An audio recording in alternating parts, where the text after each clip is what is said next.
নমস্কার, ক্যালকাটা নিউজে আপনাদের সকলকে স্বাগত জানাই। এই মুহূর্তে দ্য ডিবেট নিয়ে মজমা রয়েছে আপনাদের সঙ্গে। আর আজ অত্যন্ত গুরুত্বপূর্ণ দিন, তার কারণ বিধানসভা নির্বাচনকে সামনে রেখে সংগঠনের কৌশল নির্ধারণ করতে আজ রাজ্য সম্মেলন তৃণমূলের। একদিকে নেতাজি ইন্ডোর স্টেডিয়ামে যেখানে সাজো সাজো রব একেবারে বলা যায় শেষ মুহূর্তের প্রস্তুতি তুঙ্গে, আজ অন্যতম গুরুত্বপূর্ণ যেটা মমতা বন্দ্যোপাধ্যায় ঠিক কি বক্তব্য রাখবেন। তবে বিষয় হলো এটাই, আজ যখন সম্মেলন রয়েছে, আজ যখন এই সম্মেলনের দিকে প্রত্যেকের নজর রয়েছে, আজ ঠিক তৃণমূল সুপ্রিমো কি বার্তা দেন সেদিকে নজর রয়েছে সকলের। তখন গতকাল প্রাথমিক নিয়োগ দুর্নীতি মামলা সংক্রান্ত বিষয়ে যে তথ্য সামনে এসেছে তা নিয়ে দীর্ঘ টানাপোড়েন চলছে। যে সাপ্লিমেন্টারি চার্জশিট জমা দেওয়া হচ্ছে, সেই সাপ্লিমেন্টারি চার্জশিটে জনৈক অভিষেক বন্দ্যোপাধ্যায়ের নাম। একদিকে সব স্তরের নেতাদের নিয়ে বৈঠক তৃণমূল নেত্রীর।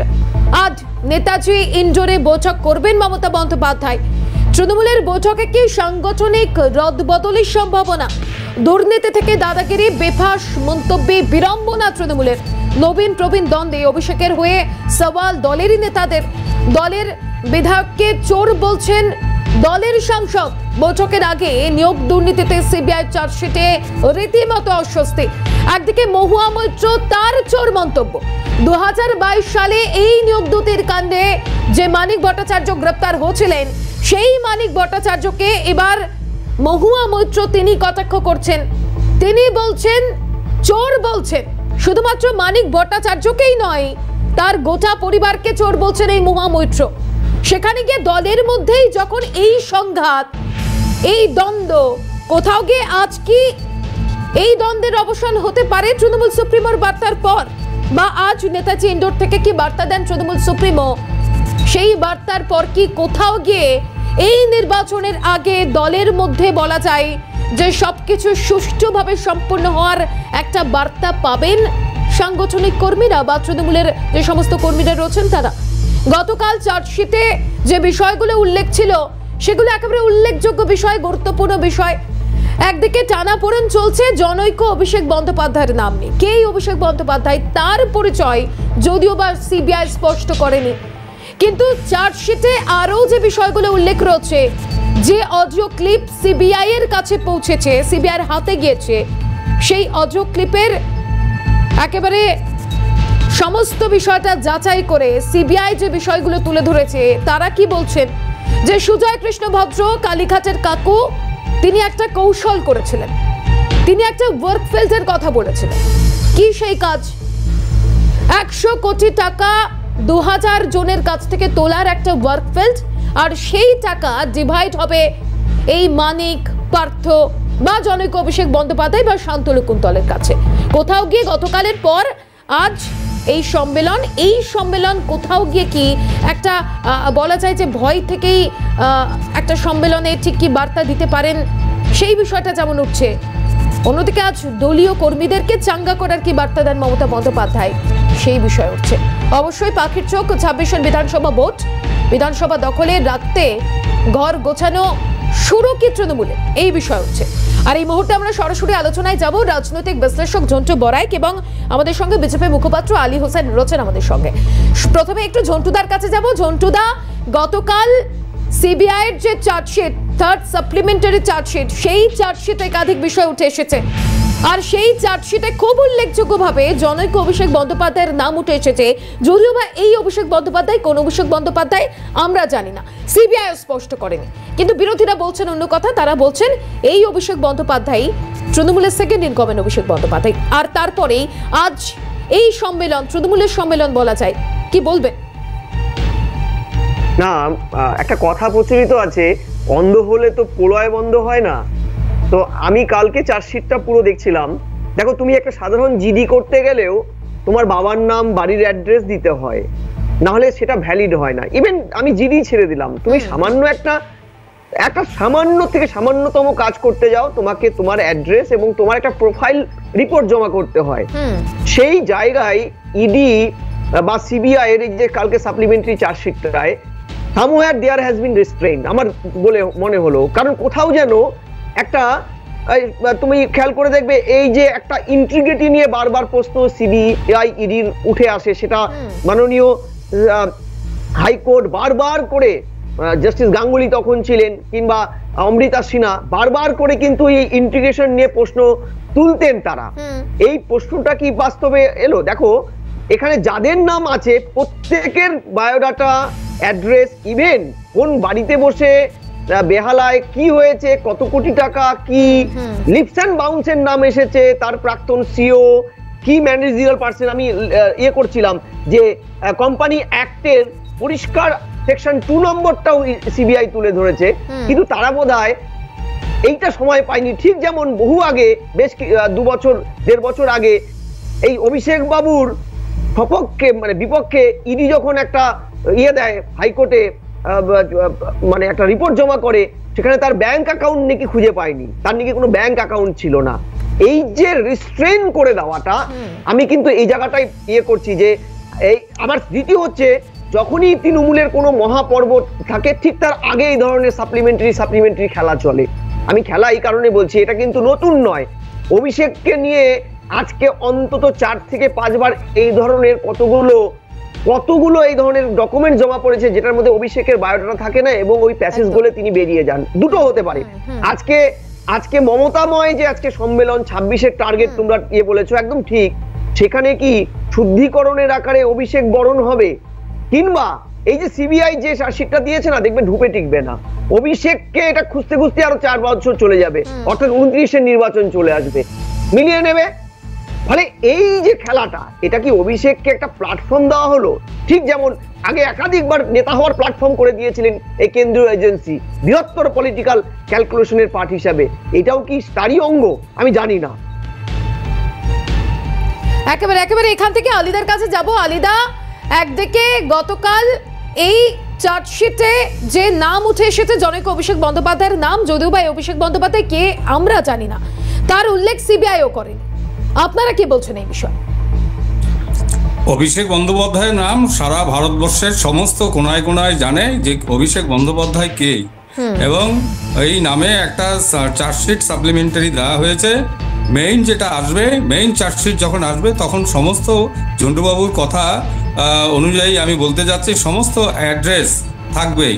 আপনি যেমন ঝন্টুবাবু যেমন বললো যে একটা সাধারণ কেসেও তার নাম ঠিকানা থাকা উচিত, তার পরিবারের মানে অভিভাবকের নাম থাকা উচিত। আপনারা দেখবেন ঠিক সঠিক সময় যখন সাপ্লিমেন্টারির পরিবর্তে যখন মেইন আসবে, চার্জশিটটা আসবে, তখন দেখবেন ঠিক নামটা এসে যাবে এবং তার পূর্ণাঙ্গ বায়োডাটা পর্যন্ত পেয়ে যাবেন। কিন্তু যেটা বলতে যাচ্ছি, আজকে যে তৃণমূল কংগ্রেসের আপনার ইন্ডোর স্টেডিয়ামে যে প্রোগ্রামটা হচ্ছে, সেখানে কিন্তু অভিষেক ব্যানার্জির কোনো ছবি নেই, তার পিকচারটা সেখানে নেই। আজকে রাজ্যের মুখ্যমন্ত্রীও কিন্তু বুঝতে পেরেছেন যে কি হতে যাচ্ছে, কি হতে পারে। আজকে সুকৌশলে কিন্তু অভিষেক ব্যানার্জির ছবিটাও কিন্তু সেখান থেকে সরিয়ে দেওয়া হয়েছে। কিন্তু সেক্ষেত্রে সময় বলবে, তার কারণ সম্মেলন শুরু হতে এখনো কিছুটা সময় বাকি। না, সেটা তো বটেই। 2 নম্বর হচ্ছে যে এই অভিষেক ব্যানার্জি সম্পর্কে আজকে আলোড়ন পড়ে গেছে।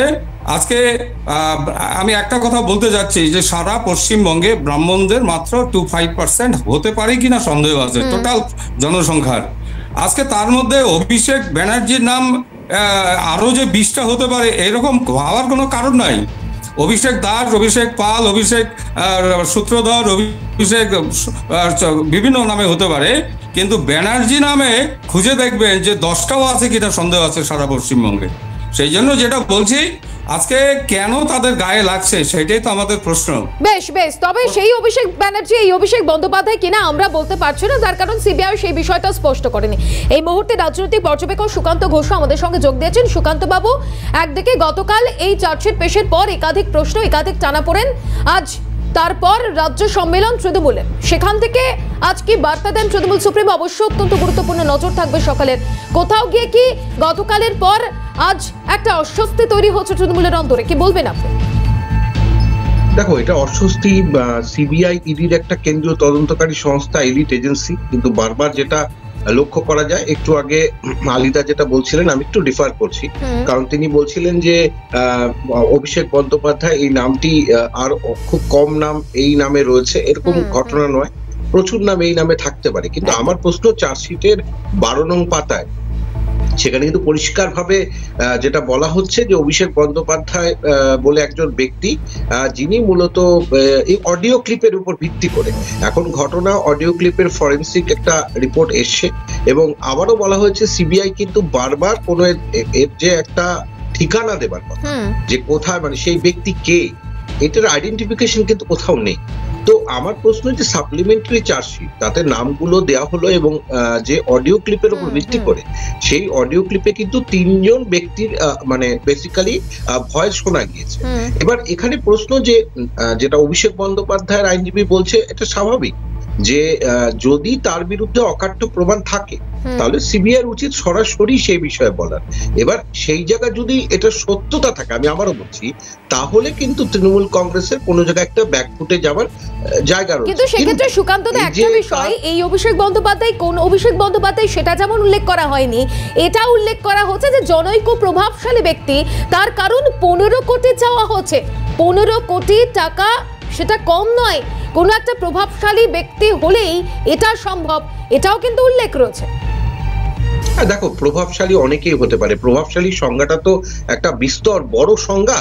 এবার অভিষেক বন্দ্যোপাধ্যায়, আমি আবারও বলছি, অভিষেক বন্দ্যোপাধ্যায়ের নামটি দেওয়া হয়েছে কিন্তু সিবিআই চার্জশিটে তার উল্লেখ নেই, যেটা প্রয়োজন ছিল, কারণ এটা খুব ভাইটাল জায়গা। কারণ এখানে যে অডিও ক্লিপের উপর ভিত্তি করে যেটা রেকর্ডিং করেছিল অরবিন্দ এবং সে রেকর্ডিং করে তার ল্যাপটপে নিয়েছিল, তাহলে সেই প্রমাণটা যদি ধরে নেওয়া যায়, কিন্তু অকাট্য প্রমাণ যতক্ষণ না থাকছে, আমি আবারও বলছি, এবং যেটা আলীবাবু বলছিলেন যে তার প্লে কার্ড সরিয়ে দেওয়া হয়েছে, এই কথাগুলো খুব একটা যুক্তিপূর্ণ নয়। কারণ আমি আবারও বলছি, সিবিআই ইডি বারবার এরকম চার্জশিট দিয়ে থাকে এবং তাদের যে কনভিকশন রেট, সিবিআই যা পরিস্থিতি, এটা কিন্তু মানতেই হবে। এখনো অব্দি দুর্নীতি থেকে বিভিন্ন দুর্নীতি ইস্যুতে কোনো ধরনের মানে পরিষ্কার জায়গায় তারা পৌঁছতে পারেনি এবং এটা কিন্তু সিবিআই ব্যর্থতা। আমি আবারও বলছি, অভিষেক বন্দ্যোপাধ্যায় হলে তার ঠিকানা তো দিতে হবে, তাকে জানতে হবে। বাকি 3 জনের কিন্তু পরিচয় আমরা জানি, কিন্তু যার পরিচয় অভিষেক বন্দ্যোপাধ্যায়, একটা হাওয়ায় ভাসিয়ে দিয়ে এত বড় এলিট এজেন্সি, পৃথিবীর কোনো এলিট এজেন্সি এইভাবে কিন্তু কোনো কাজ করে না। একেবারে তার পরিচয় তো স্পষ্ট করেনি সিবিআই, সেটা যেমন একটা বিষয়। সুকান্ত দা, আজকের এই নেতাজি ইন্ডোর স্টেডিয়ামে এত বড় একটা সম্মেলন হচ্ছে, সেই সম্মেলনে কোথাও স্টেজে মূল মঞ্চে অভিষেক বন্দ্যোপাধ্যায়ের ছবি নেই। এর আগেও আমরা দেখেছিলাম 21শে জুলাইয়ের মঞ্চ, যেখানে বড় বড় করে তৃণমূল সুপ্রিমোর ছবি দেওয়া, কোথাও গিয়ে ছোট ছবি অভিষেক বন্দ্যোপাধ্যায়ের, কোথাও গিয়ে অন্যান্য দলীয় নেতৃত্বের বা অনেকের মতো গা ঝাড়া দিয়ে ফেলে দেওয়ার মতো একটা প্রচেষ্টা নাকি?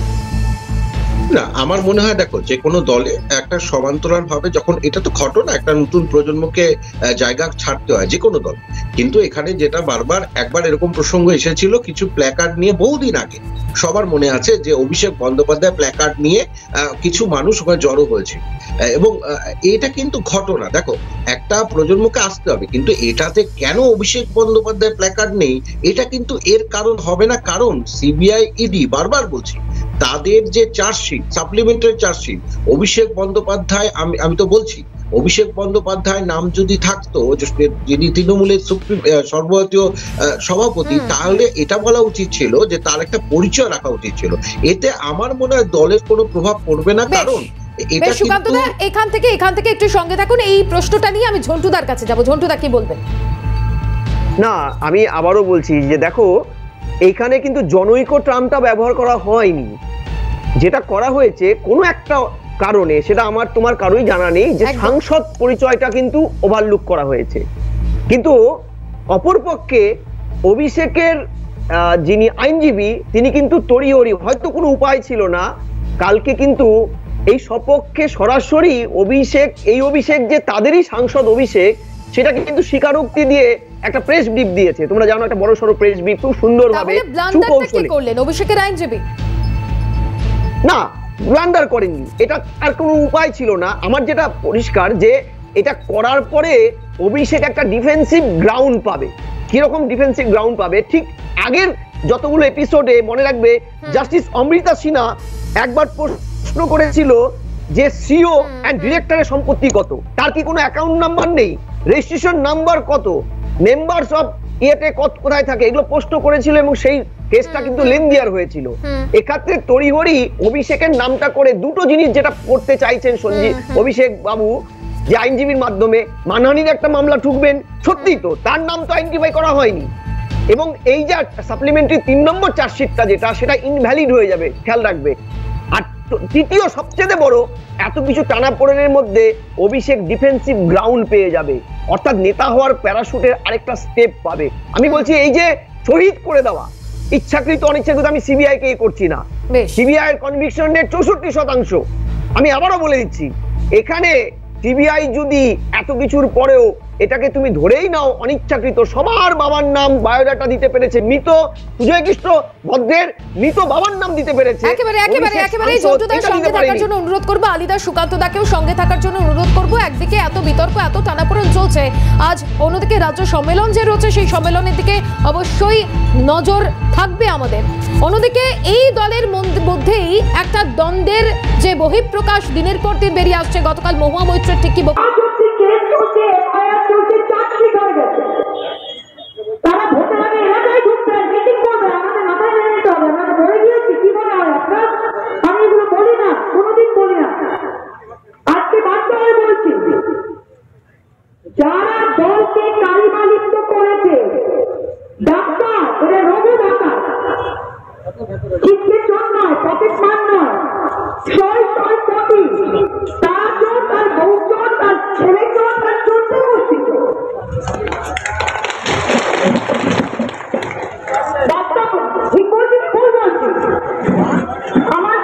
আমার কি আজকে স্টেজে দাঁড়িয়ে বাড়িয়ে বুকে মিটিং করে মিথ্যে কথা বলতে এসেছি? আমি বাস্তব কথা বলছি। এই দলের আমি সৈনিক, মমতা ব্যানার্জির সৈনিক। যেই চোর ডাকাত, এই 2-3টে চোর ডাকাতের জন্য আমাদের সকলের দায় কালিপুর। মহুয়া মৈত্র ঠিক কি বলেছেন আপনাদের শোনালাম। যারা দলকে কালিমালিপ্ত করেছে তাদেরকে তিনি ডাকাত বলছেন, একেবারে কটাক্ষ করছেন। আর যাকে কটাক্ষ করছেন সেই মানিক ভট্টাচার্য নিয়োগ দুর্নীতি মামলায় 2022-এ গ্রেপ্তার হয়েছিলেন, সদ্য তার জেল মুক্তি হচ্ছে। আজ নেতাজি ইন্ডোর স্টেডিয়ামেও তার উপস্থিতি লক্ষ্য করা যাচ্ছে। এখান থেকে আলীবাবুর কাছে যাব। আলীবাবু, একদিকে দলের অন্দরেই এই বিবাদ বা দলের অন্দরেই যে দ্বন্দ্ব, সেটা আরো একবার প্রকাশ পেল, যেখানে মহুয়া মৈত্র এই মানিক ভট্টাচার্যকে কটাক্ষ করছেন, ডাকাত বলছেন, চোর বলছেন, নানা অকথা কুকথা বলছেন। সেই মানিক ভট্টাচার্যই কিন্তু আজ নেতাজি ইন্ডোরে উপস্থিত। কি বলবেন? প্রথমত হচ্ছে তৃণমূল কংগ্রেসের এখন মুষল পর্ব চলছে। যেমন মহাভারতের যুদ্ধে যদুবংশ ধ্বংস হয়েছিল মুষল পর্বের মাধ্যমে, একইভাবে এই পশ্চিমবঙ্গের, এটা তো মহাভারতের বিষয় না, এটা হচ্ছে দানব বংশ। এই বংশে অর্থাৎ তৃণমূলের বংশে আজকে মুষল পর্ব চলছে। আজকে দেখলেন তো যে ঠাকুর ঘরে গিয়ে কলা খায়নি। আরে ভাই, আপনি অভিষেক বন্দ্যোপাধ্যায়ের যে আপনার যে আপনার অ্যাডভোকেট, তার অ্যাডভোকেট, সে কেন ওখানে আদালতে গিয়ে তার কেন মুসলেকে দিতে হচ্ছে যে আমার এই মক্কেল নয়? তার মানে কি ওই একই ব্যাপার, ঠাকুর ঘরে গিয়ে কলা খায়নি? তাহলে আপনি পরোক্ষভাবে স্বীকার করে নিচ্ছেন অভিষেক ব্যানার্জি সেই অভিষেক ব্যানার্জি। সেই কারণে আমরা যেটা বলছি, মমতা বন্দ্যোপাধ্যায় এখন বুঝতে পেরেছে অভিষেক বন্দ্যোপাধ্যায় শ্রীঘরে যাবেন, তার জন্য অভিষেক বন্দ্যোপাধ্যায়ের ছবিও রাখা হয়নি। আর এই কিছুদিন ধরে আমরা লক্ষ্য করছি মমতা ব্যানার্জি একাই দল চালাবেন বলে সিদ্ধান্ত নিয়েছেন, এটা সম্পূর্ণ প্রগতি বিরোধী। সেই জন্য আমরা বলছি যে এই দল 26 পর্যন্ত যাবে না। 26-এ ভারতীয় জনতা পার্টির সনাতন ধর্মের মানুষরা বিজেপি কে পশ্চিমবঙ্গে ক্ষমতায় আনবে এবং তৃণমূল পার্টি একবারে মানিক ভট্টাচার্যকে রঘু ডাকাত বলছেন। যদি মানিক ভট্টাচার্য রঘু ডাকাত হয় তাহলে বড় ডাকাত কারা? আমি মানিক ভট্টাচার্যকে সমর্থন করছি না। রঘু ডাকাত যদি মানিক ভট্টাচার্য হয় তাহলে দলের বড় ডাকাত কারা? বড় ডাকাত বলতে কাদেরকে বোঝানো হয়? ওরা কালু ডাকাত, কিন্তু ওরা মানিক রঘু ডাকাত, এরা হচ্ছে কালু ডাকাত। এই হলো তফাৎ, দুটোই ডাকাত। বেশ, সেখান থেকে সুকান্তদার কাছে যাব। সুকান্তদা, মহুয়া মৈত্র যে মন্তব্য করছেন, একদিকে এই মানিক ভট্টাচার্য এতদিন জেলে থাকার পর তার সদ্য জেল মুক্তি হচ্ছে এবং আজকের সম্মেলনেও তিনি আমন্ত্রিত, আজকে তার উপস্থিতিও লক্ষ্য করা যাচ্ছে। দলের অন্দরেও কোথাও গিয়ে সেই বিবাদটা আরো একবার স্পষ্ট হলো নাকি? দেখো, দলের যে কোনো দলের কোনো ব্যক্তি যদি মন্তব্য করে তাতে সেই মন্তব্য তাদের নিজেদের। এবার আমি আবারও বলছি, সিবিআই নিয়ে যদি কারো এখনো ঘুম না ভাঙে, সিবিআই প্রত্যেকটা চার্জশিট মানে তুমি আরজি কর বলো, তুমি অনুব্রত মণ্ডল বলো, প্রত্যেকটা ক্ষেত্রে কিন্তু চার্জশিট না দেওয়ার কারণে তারা কিন্তু আজকে অনেকেই জামিনে মুক্ত রয়েছে। সেই তাহলে তুমি সিবিআই কে কোন জায়গায় রাখবে? সুতরাং সিবিআই এর কি নাম ভাসিয়ে দিল, সেটাতে কিন্তু একটা এত এলিট এজেন্সির মানে তদন্ত জায়গা কোথাও গিয়ে রোধ হয়ে যায়। এবং যেটা তুমি বলছো, এটা তো যদি এটা হয়ে থাকে সেটা যথেষ্ট অন্যায়। কারণ কোনো মানে যে ব্যক্তি নিজে অভিযুক্ত, সেই ব্যক্তি যদি কোনো মঞ্চে থাকে তাহলে সেই মঞ্চের যে একটা গুরুত্ব সেটা হ্রাস পায়, এবং এটা কিন্তু যথেষ্ট। কিন্তু মহুয়া মৈত্র কি বললো সেটা কিন্তু সার্বিক দলের জন্য ঠিকই বলেছেন যে দুর্নীতি মুক্ত সবাই চায়, কিন্তু আমি সিবিআই কথা বারবার বলতে হবে, সিবিআই কে বাইপাস করলে হবে না। সিবিআই যেহেতু তদন্ত করছে, সিবিআই প্রত্যেকটা ক্ষেত্রে ব্যর্থ।